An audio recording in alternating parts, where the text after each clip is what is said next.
Hello friends, എല്ലാവർക്കും സ്വാഗതം പുതിയ വീഡിയോയിലേക്ക്. ഇന്ന് ഞാൻ വന്നിട്ടുള്ളത് വളരെ ഡെലിഷ്യസ് ആയിട്ടുള്ള ഒരു ഫിഷ് റെസിപ്പി ആയിട്ടാണ്. മസാലയൊന്നും ഒട്ടും പൊരിഞ്ഞു പോവാത്ത നല്ല ക്രിസ്പിയും ടേസ്റ്റും ആയിട്ടുള്ള ഫിഷ് ഫ്രൈ ആണ് ഇന്നിവിടെ ഉണ്ടാക്കാൻ പോകുന്നത്. വീഡിയോ കണ്ടിട്ട് ഇഷ്ടപ്പെടുവാണെങ്കിൽ ലൈക്ക് ചെയ്യുക, ഷെയർ ചെയ്യുക, കമൻറ്റ് ചെയ്യുക, ചാനൽ സബ്സ്ക്രൈബ് ചെയ്യാനും മറക്കരുതേ. പിന്നെ ഫേസ്ബുക്കിലൂടെയാണ് വീഡിയോ കാണുന്നതെങ്കിൽ പേജ് ഫോളോ കൂടി ചെയ്യണേ. അപ്പോൾ നമുക്ക് നേരെ വീഡിയോയിലോട്ട് പോവാം. ആദ്യം മസാല റെഡിയാക്കാം. അതിനായിട്ട് മിശ്ര ചെറിയ ജാറിലോട്ട് 8 ചെറിയ ഉള്ളി അരിഞ്ഞത്, 10 അല്ലി വെളുത്തുള്ളി, ചെറിയ 4 കഷ്ണം ഇഞ്ചി, 2 പച്ചമുളക്, കുറച്ച് കറിവേപ്പില ഇട്ട് കൊടുക്കാം. ഇനി ഇതിലോട്ട് 1 ടീസ്പൂൺ കുരുമുളക്, 1 ടീസ്പൂൺ പച്ചമല്ലി, 3/4 ടീസ്പൂൺ പെരിഞ്ജീരകം, ആവശ്യത്തിന് ഉപ്പ് ഇട്ട് കൊടുക്കാം. ഇനി ഇതിലോട്ട് 1 table spoon vinegar, 2 table spoon വെളിച്ചെണ്ണ, ആവശ്യത്തിന് വെള്ളം ഒഴിച്ചു കൊടുക്കാം. എന്നിട്ട് ഞാനിതെല്ലാം കൂടെ നന്നായിട്ട് നല്ല സ്മൂത്തായിട്ടൊന്ന് അരച്ചെടുത്തിട്ടുണ്ട്. ഇനി ഇതൊരു ബൗളിലേക്ക് മാറ്റി കൊടുക്കാം. വളരെയേറെ സ്പെഷ്യൽ ടേസ്റ്റി ആയിട്ടുള്ള ഒരു മസാലയാണിത്. എല്ലാവരും ഇതുപോലെ ഒന്ന് ഉണ്ടാക്കി നോക്കണേ. ഇനി ഇതിലോട്ട് 1.5 ടേബിൾ സ്പൂൺ മുളക് പൊടി, 1 ടേബിൾ സ്പൂൺ കാശ്മീരി മുളക് പൊടി, 1/2 ടീസ്പൂൺ മഞ്ഞൾപ്പൊടി, 1/4 ടീസ്പൂൺ ഗരം മസാല, 1/2 ടീസ്പൂൺ മല്ലിപ്പൊടി, ഇതെല്ലാം ഇട്ട് കൊടുക്കാം. ഇനി ഇതിലോട്ട് കുറച്ച് ജാറ് കഴുകിയിട്ട് വെള്ളം കൂടി ഒഴിക്കുന്നുണ്ട്. എന്നിട്ട് നല്ല പോലെ ഒന്ന് മിക്സാക്കി എടുക്കാം.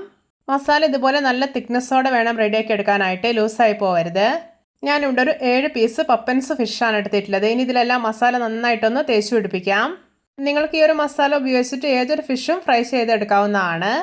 ഇപ്പോൾ ഇതാ മീൻ കഷ്ണങ്ങളിലെല്ലാം മസാല നല്ലപോലെ തേച്ച് പിടിപ്പിച്ചിട്ടുണ്ട്. ഇനി ഇതൊരു 1/2 അവർ റെസ്റ്റ് ചെയ്യാൻ വേണ്ടി വെക്കുകയാണ്. ഫ്രിഡ്ജിലാണ് കേട്ടോ വെക്കുന്നത്. നിങ്ങൾക്ക് ടൈമൊക്കെ ഉണ്ടെങ്കിൽ ഒരു 1 അവറൊക്കെ റെസ്റ്റ് ചെയ്യാൻ വേണ്ടി വെക്കുന്നത് നല്ലതാണ്. അപ്പോഴേക്കും മസാലയൊക്കെ നല്ലപോലെ തന്നെ മീനിൽ പിടിച്ച് കിട്ടും.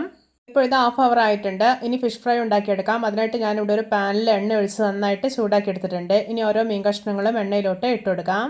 ഒരു മീഡിയം ഫ്ലെയിമിൽ വെച്ചിട്ട് വേണം മീൻ ഫ്രൈ ചെയ്തെടുക്കാനായിട്ട്. അപ്പോഴേ ഉള്ളൊക്കെ നല്ല പെർഫെക്റ്റായി തന്നെ കുക്കായി കിട്ടുള്ളൂ. ഇപ്പോൾ ഇതിൻ്റെ ഒരു സൈഡെല്ലാം നന്നായിട്ട് മുരിഞ്ഞ് കിട്ടിയിട്ടുണ്ട്. ഇനി ഇതെല്ലാം ഒന്ന് തിരിച്ചിട്ട് കൊടുക്കാം. വളരെ എളുപ്പത്തിൽ ഉണ്ടാക്കിയെടുക്കാൻ പറ്റുന്ന രുചികരവും വെറൈറ്റി ആയിട്ടുള്ളൊരു ഫിഷ് ഫ്രൈ റെസിപ്പിയാണിത്. എല്ലാവരും ഇതുപോലെ ഒന്ന് ഉണ്ടാക്കി നോക്കണേ.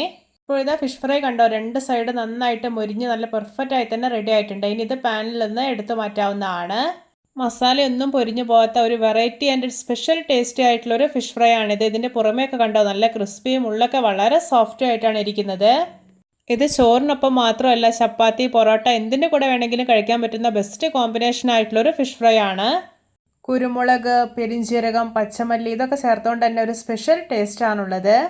എല്ലാവർക്കും എൻ്റെ variety and tasty fish fry recipe ഇഷ്ടപ്പെട്ടെന്ന് വിചാരിക്കുന്നു. ഇഷ്ടപ്പെട്ട സപ്പോർട്ട് ചെയ്യാൻ മറക്കരുതേ. അപ്പോൾ ഇതുപോലെയുള്ള വെറൈറ്റി വീഡിയോകളായി നമുക്ക് വീണ്ടും കണ്ടുമുട്ടാം. Okay, bye bye.